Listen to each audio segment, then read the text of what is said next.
வணக்கம். இந்திய அரசாங்கத்தின் அறிவியல் தொழில்நுட்பத்துறை, விக்யான் பிரசார் மற்றும் காரைக்குடி அழகப்பா பல்கலைக்கழகம் இணைந்து வழங்கும் அனுபவம் மூத்த குடிமக்களுக்கான சிறப்பு நிகழ்ச்சிகள். நிகழ்ச்சியின் கருத்தாக்கம் டாக்டர் ஆர். ஸ்ரீதர். ஆலோசனையாளர் மிஸ் கௌசல்யா.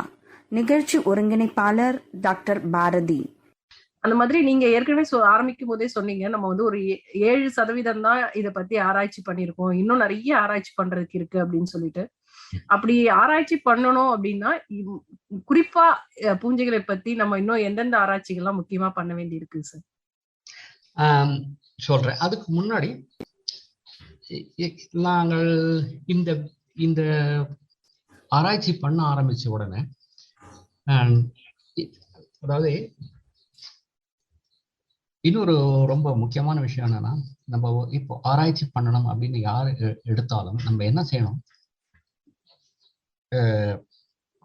முடிஞ்ச வரைக்கும் இது வரைக்கும் ஆராய்ச்சி செய்யாத ஒரு டாபிக் எடுத்து செய்யலாம், அல்லது மிக குறைந்த அளவில் ஆராய்ச்சி செய்யப்பட்ட ஒரு பர்டிகுலர் டாபிக் எடுத்து செய்யலாம். அந்த மாதிரி செஞ்சோம்னா நமக்கு வந்து நம்ம ரெண்டு விஷயம், ஒன்று ஆஸ் அ பர்சன் நம்மளுடைய வேலைகள் எல்லாம் நம்மளுடைய ஆராய்ச்சி எல்லாம் வெளி உலகத்துக்கு தெரிய வரும். ரெண்டாவது, மோர் இம்பார்ட்டன்ட், நம்ம வந்து we are adding knowledge to science.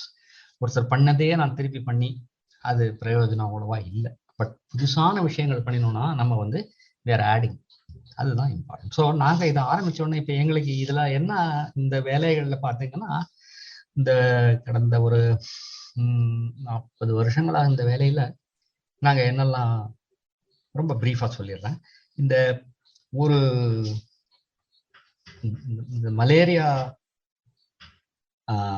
Malarial parasite, அந்த மலேரியல் பாரசைட் வந்து இப்போ பார்த்தீங்கன்னா முந்தி மாதிரி இல்லை. இப்போ வந்து இந்த மலேரியா ஒருத்தருக்கு வந்ததுன்னா முந்தி கொடுக்குற மலேரியா கொடுக்க வேண்டிய மருந்துகளை கொடுத்தா அந்த மலேரியா வந்து போக மாட்டேங்குது, சரியாக மாட்டேங்குது. ஏன்னா அந்த மலேரியல் அந்த நுண்ணுயிர் அது வந்து இந்த கெமிக்கல், இந்த மருந்துக்கு ரெசிஸ்டன்ட் ஆயிடுச்சு.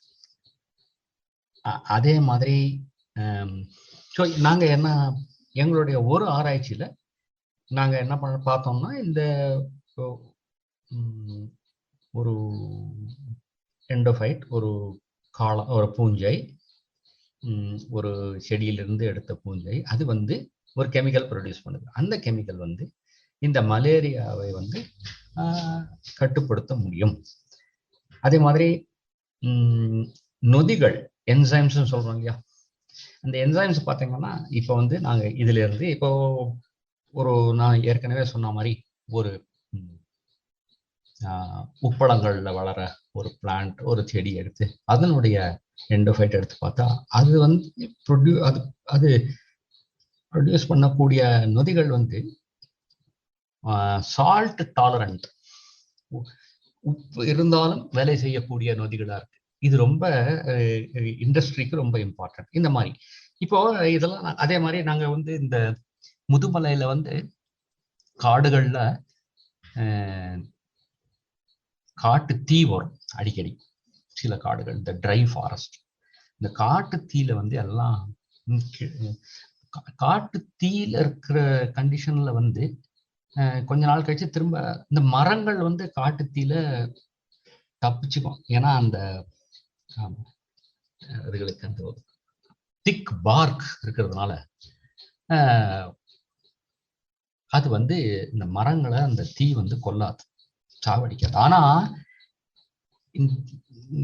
அதே மாதிரி புல் வந்து எரிஞ்சு போயிடும். ஆனா புல்லுடைய கிழங்குகள் வந்து சாயிலுக்கு உள்ள இருக்கிறதுனால அது ஒன்றும் இந்த நெருப்புனால ஒன்றும் கெட்டு போகாது, சாகாது. அதனால கொஞ்ச நாள் கழிச்சு மழை வரும்போது திரும்ப புல்கள், ஸோ புல் புதுசா வரும் தீ வந்தா. அதே மாதிரி மரங்களுக்கும் ஒன்றும் கெடுதல் நடக்கிறது இல்லை. நாங்க என்ன பண்ணா, அதுல இந்த மாதிரி இடத்துல இந்த பூஞ்சைகள் இருக்கா பார்த்தபோது இருந்தது. அந்த பூஞ்சைகள் அந்த சூடை, ஹீட் ரொம்ப தாங்கக்கூடியது. இது வரைக்கும் யாரும் சொல்லாத அளவுக்கு அது ஹீட் தான். 120 110 டிகிரி செல்சியஸ் தொடர்ந்து 4 மணி நேரம் 110 டிகிரி செல்சியஸ்ல வச்சா கூட அந்த நுண்ணுயிர் உயிருடன் இருக்கிறது. இது ஒரு பெரிய ஒரு கண்டுபிடிப்பா இருந்தது. இதெல்லாம் பார்த்துட்டு எங்களுக்கு நிறைய பேர் நிறைய சயின்டிஸ்ட் ஃப்ரம் வேற வேற இன்ஸ்டிடியூஷன்ஸ்ல இருந்து எங்களோட கொலாபரேட் பண்ணாங்க. இப்ப நாங்க பண்ற வேலைகள் எங்களுக்கு தெரிஞ்ச அளவுக்கு தான் பண்ண முடியும். அதுக்கு மேல அதை பண்ணணும்னா வேற ஒரு ஒரு ஒரு குரூப்போட கொலாபரேட் பண்ணோம். ஸோ அந்த மாதிரி பண்ணும்போது பார்த்தீங்கன்னா ஜெர்மனியில நாங்க Aachen university, university of Gottingen, university of Munster, Helmholtz centre for infection research, இவ்வளவு இன்ஸ்டிடியூஷன்ஸோட கொலாபரேஷன் பண்ணியிருக்கோம். அதே மாதிரி யூனிவர்சிட்டி ஆஃப் டார்டு, அது எஸ்டோனியால, அப்புறம் விடிடி டெக்னிக்கல் இன்ஸ்டியூட், அது ஃபின்லாண்டில், அப்புறம் Ohio state university, Arizona state university, இது 2 யூஎஸ்ஏ. இதுலெல்லாம் எங்களுக்கு ஆராய்ச்சியாளர்கள் கொலாபரேட் பண்ணி எல்லாருமே சேர்ந்து ஒரு நிறைய விஷயங்கள் தெரிய வந்தது. 2 பேரும் சேர்ந்ததுனால நிறைய தெரியுது. அதே மாதிரி இந்தியாவில் IIT Madras, Indian institute of science Bangalore, Jawaharlal Nehru centre for advance scientific research Bangalore, Bangalore agriculture university, இவங்களோடலாம் சேர்ந்து நிறைய ரிசர்ச் பண்ணோம். அது எந்த அளவுக்கு அது வந்ததுன்னு கேட்டிங்கன்னா, ஒரு நல்ல ஆராய்ச்சி உலகத்தில் அப்படின்னு தெரிஞ்சு 2008 ஏப்ரல் மாதம் ப்ரொஃபசர் சிட்னி ஆல்ட்மன், அவர் நோபல் லாரேட் இன் கெமிஸ்ட்ரி, அவர் எங்க institute, Vivekananda institute tropical mycology, அவர் விசிட் பண்ணி ஒரு லெக்சரும் பப்ளிக் லெக்சரும் கொடுத்தாரு. அதுக்கப்புறம் பார்த்தீங்கன்னா நான் என்ன 2 தடவை ஃபுல் பிரைட் ப்ரொஃபஸராக செலக்ட் பண்ணி அமெரிக்கா காமிச்சாங்க. வேர்ல்டு அகாடமி ஆஃப் சயின்ஸும் என்ன ரெக்கக்னைஸ் பண்ணி கென்யா காமிச்சாங்க. அப்புறம் ரீசெண்டாக இந்த ஸ்டான்ஃபோர்ட் யூனிவர்சிட்டியில் ஒரு 2 பேர் அனலைஸ் பண்ணாங்க. நிறைய ரிசர்ச் பேப்பர்ஸ் எடுத்து அனலைஸ் பண்ணி யார் யார் எந்த அளவுக்கு ரிசர்ச் பண்ணியிருக்காங்கன்னு சொல்கிறாங்க. அதில் பார்த்தீங்கன்னா என்னுடைய லேபை top 2% of scientist in mycology அப்படி போட்டிருக்காங்க. இதெல்லாம் எப்படி முடிஞ்சதுன்னா எங்களுக்கு ஃபண்டிங் நான் சொன்ன மாதிரி DST, DBT, ministry of environment, இவங்க கொடுத்த ஃபண்டிங்னால தான் எங்களால் பண்ண முடியும். இப்போ இன்னும் நிறைய பூஞ்சைகளை ஒரு அவ்வளவாக படிக்கப்படாத ஒரு ஆராய்ச்சி செய்யப்படாத ஒரு குரூப் ஆஃப் ஆர்கானிசம்ஸ். ஸோ அதில் நிறைய பண்ணலாம். அடுத்து என்ன கேளுங்க. நன்றி சார். இப்போ நீங்க உங்க ஆராய்ச்சியில உங்களுக்கு கிடைச்ச அங்கீகாரங்கள் என்ன? நீங்க சந்தித்த முக்கியமான நபர்கள், இல்ல உங்களை ஊக்குவித்த நபர்கள், அவர்களை பத்தி எங்களுக்கு சொன்னீங்கன்னா நல்லா இருக்கும் சார்.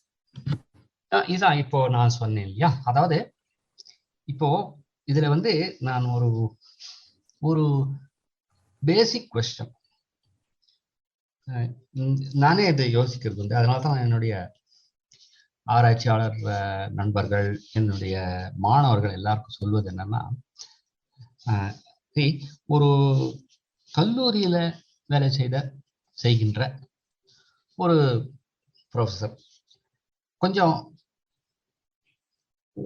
உலக அளவு அவருடைய ஆராய்ச்சி அங்கீகரிக்கப்படுகிறது அப்படி என்றால் அது ஏன், எப்படி அப்படின்னு கேட்டா அதுக்கு 3 இம்பார்ட்டன்ட் விஷயங்கள். ஒண்ணு நான் சொன்ன மாதிரி நம்ம எடுக்கக்கூடிய அந்த ஆராய்ச்சி எது தேர்ந்தெடுக்கிறோம், இதுலதான் நான் ஆராய்ச்சி செய்ய போகிறோம் அப்படின்னு, அது முடிந்த வரைக்கும் புதுமையாக யாரும் இது வரைக்கும் செய்யாது அல்லது அவ்வளவு அதிகமாக ஆராய்ச்சி செய்யப்படாத ஒரு இதுவா இருந்ததுன்னா நல்லா இருக்கும்.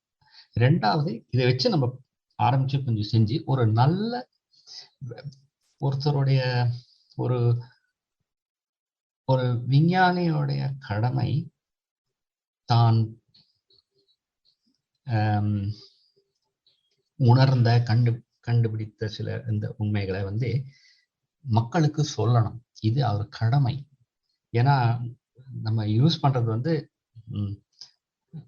வரி கட்டுவர்களது பணம், டாக்ஸ் பேயர்ஸ் மணி. ஸோ இதுதான் நம்ம எக்ஸ்பெக்ட் பண்றாங்க. அது வந்து பெரிய வேலையா இருக்கலாம், இல்லை சாதாரணமா இருக்கலாம். பட் அதை எப்படி பண்றதுன்னா பப்ளிஷ், நல்ல ஜேர்னல்ஸ்ல பப்ளிஷ் பண்ணா நமக்கு ஒரு ரெக்கக்னிஷன் கிடைக்கும். அதை வச்சுட்டு கொஞ்சம் கொஞ்சமா டெவலப் பண்ணலாம். ஸோ எனக்கு நிறைய சயின்டிஸ்ட் வந்து எனக்கு ஹெல்ப் பண்ணினாங்க, என்னுடன் சேர்ந்து ஒரு நான் சொன்ன மாதிரி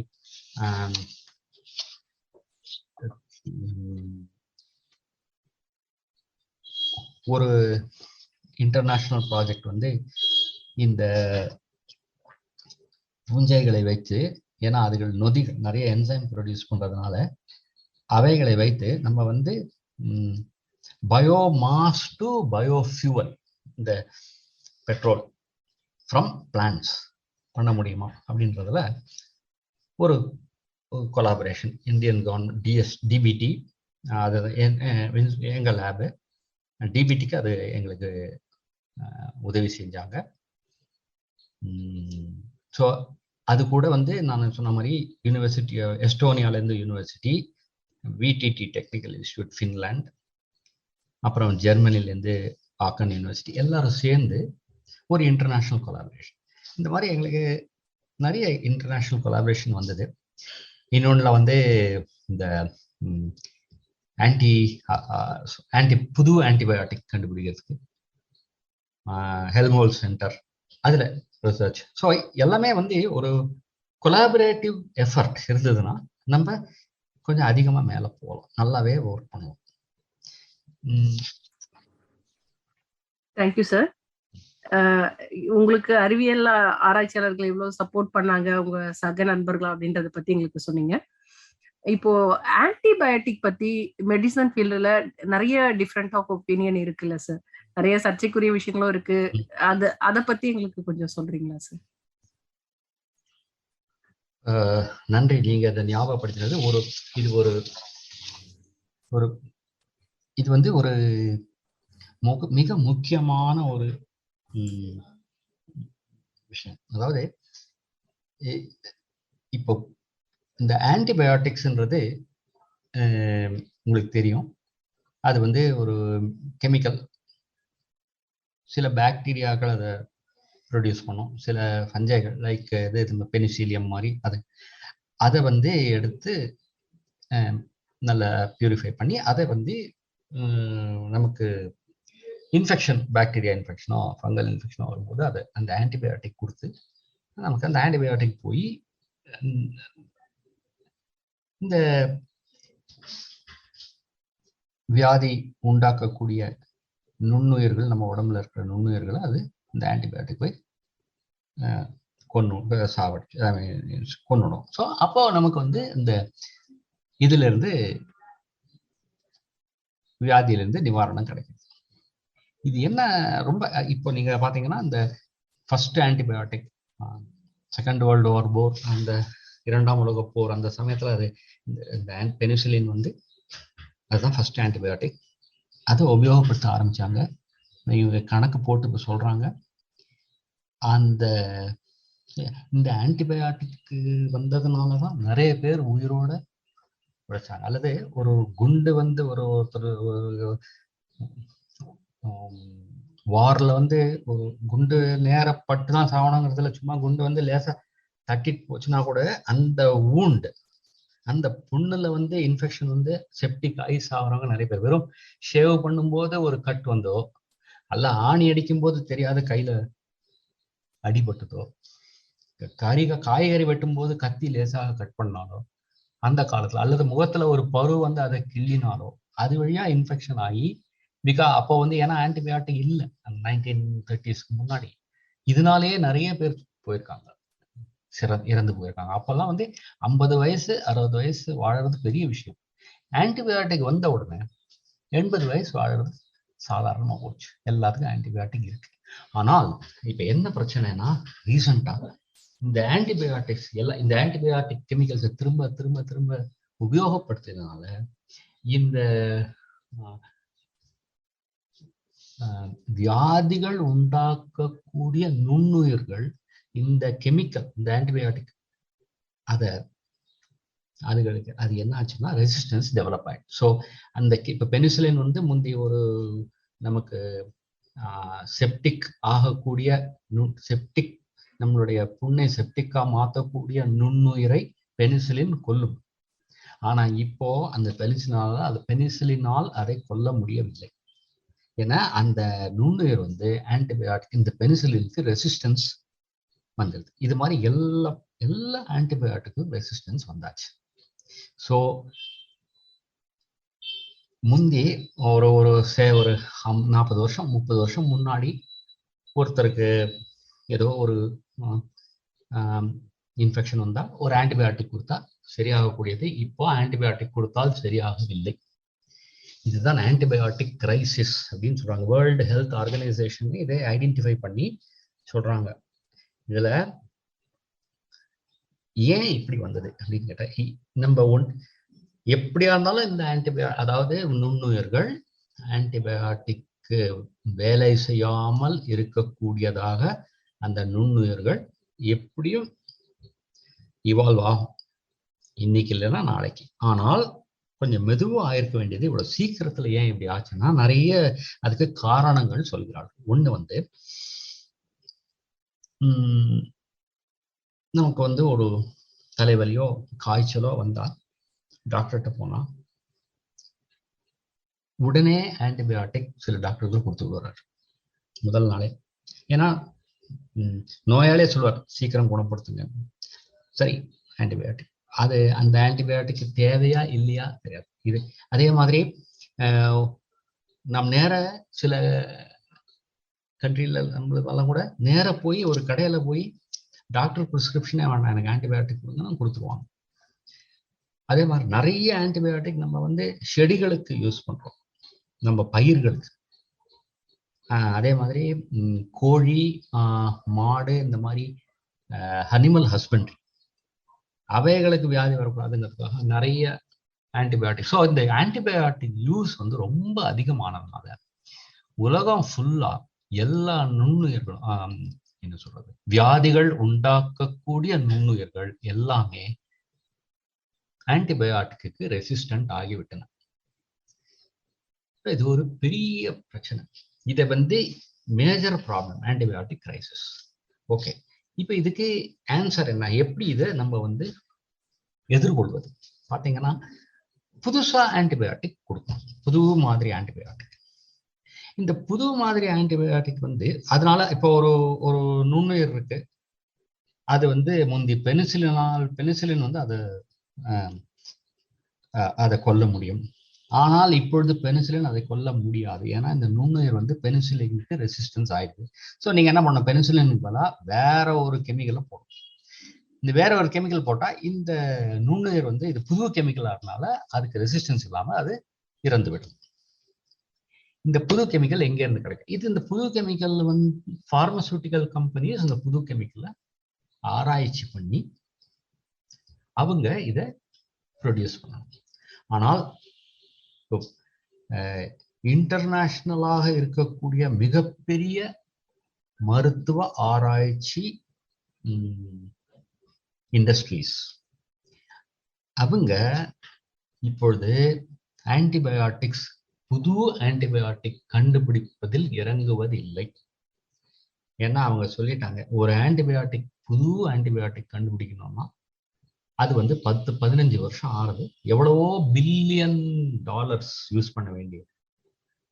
புதுசா ஒண்ணுக்கு அப்புறம் இவ்வளவும் பண்ணி புதுசா ஒரு ஆன்டிபயோட்டிக் கண்டுபிடித்தால் என்ன ஆகுதுன்னா, கவர்மெண்ட்ல எல்லா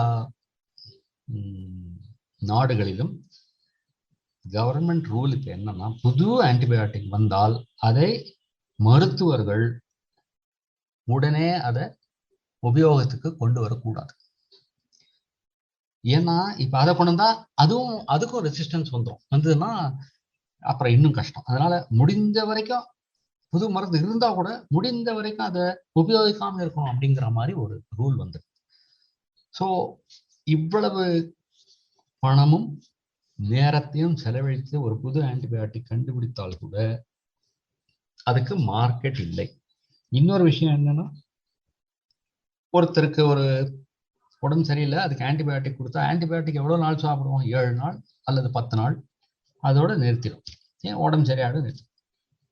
ஸோ கஷ்டப்பட்டு எவ்வளோ பணமும் செலவழித்து இவ்வளவு நேரம் கழித்து ஒரு புது ஆன்டிபயோட்டிக் கண்டுபிடித்தால் கூட அதனுடைய உபயோகம் ஒரு நோயாளிக்கு 7 நாள் அல்லது 10 நாள். ஆனால் ஒரு சர்க்கரை வியாதிக்கோ அல்லது இரத்த அழுத்தத்திற்கோ ஒரு மாத்திரை அல்லது மருந்து ஒரு பார்மசூட்டிக்கல் கம்பெனி அதை அவங்க அதை மார்க்கெட்ல விற்கிறாங்கன்னா அது ஒரு நம்ம அது வாழ்நாள் முழுக்க சாப்பிட வேண்டும். ஸோ யாரும் எந்த இன்டர்நேஷனல் பெரிய மருத்துவ இண்டஸ்ட்ரி யாருமே புது ஆன்டிபயோட்டிக் கண்டுபிடிப்பதில் ஆர்வம் கொள்ளவில்லை. ஸோ 2 பிரச்சனைகள். ஒன்று, இருக்கிற ஆன்டிபயோட்டிக் எல்லாம் யூஸ்லெஸ் ஆயாச்சு. புது ஆன்டிபயோட்டிக் யாரும் கண்டுபிடிக்க மாட்டேன்றாங்க. ஸோ இன்னும் ஒரு 4-5 வருஷத்துல இந்த புது ஆன்டிபயோட்டிக் இல்லாமல் சாதாரண வியாதிகளுக்கு கூட மனிதர்களின் இறப்பு எண்ணிக்கை ரொம்ப அதிகமாகும் என்று எதிர்பார்க்கப்படுகிறது. இந்த ஒரு கண்டிஷன்ல இப்போ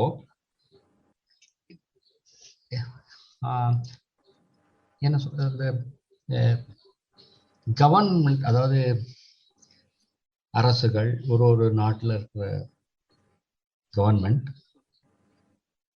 அது கூட பெரிய ஆராய்ச்சி நிறுவனங்கள், அப்புறம் பப்ளிக் ஃபண்ட், இதுல வச்சுதான் நம்ம புது ஆன்டிபயோட்டிக் கண்டுபிடிக்க முடியும். ஸோ ஒரு க்ரௌட் சோர்சிங் எல்லாருமாக சேர்ந்து, ஸோ இது ஒரு இந்த சோஷியல் ஃபண்டிங், என்ஜிஓஸ் இவங்கெல்லாம் அதுக்கு ஒரு சப்போர்ட் கொடுத்து, கவர்மெண்ட்டும் ஒரு சப்போர்ட் கொடுத்து, இந்த மாதிரி ஒரு நாட்டிலையும் இதுல அவங்க நம்மளா ஒர்க் பண்ணாதான் இந்த மாதிரி புது ஆன்டிபயோட்டிக் கண்டுபிடிக்க முடியும். இந்த புது ஆன்டிபயோட்டிக் நம்ம ஆராய்ச்சி செய்யறச்சு பூஞ்சைகள் ஒரு நல்ல ஒரு சோர்ஸ் ஆஃப் நியூ ஆன்டிபயோட்டிக். ஏன்னா நான் சொன்ன மாதிரி நிறைய பூஞ்சைகள் இருக்கின்றன. பூஞ்சைகள் அதிகமாக ஆராய்ச்சி செய்யப்படவில்லை. நம்ம பூஞ்சைகளை இதுவரைக்கும் ஆராய்ச்சி செய்யப்படாத இடங்களில் வாழும் பூஞ்சைகளை எடுத்து பண்ணினால் நிறைய புதிய கெமிக்கல்ஸ் கிடைக்க வாய்ப்பு உண்டு. அதுல சிலதுகள் நல்ல ஆன்டிபயோட்டிக்கா இருக்கலாம். நான் சொல்ற இடங்கள் இப்போ நான் சொன்ன மாதிரி உப்பளங்கள், அப்புறம்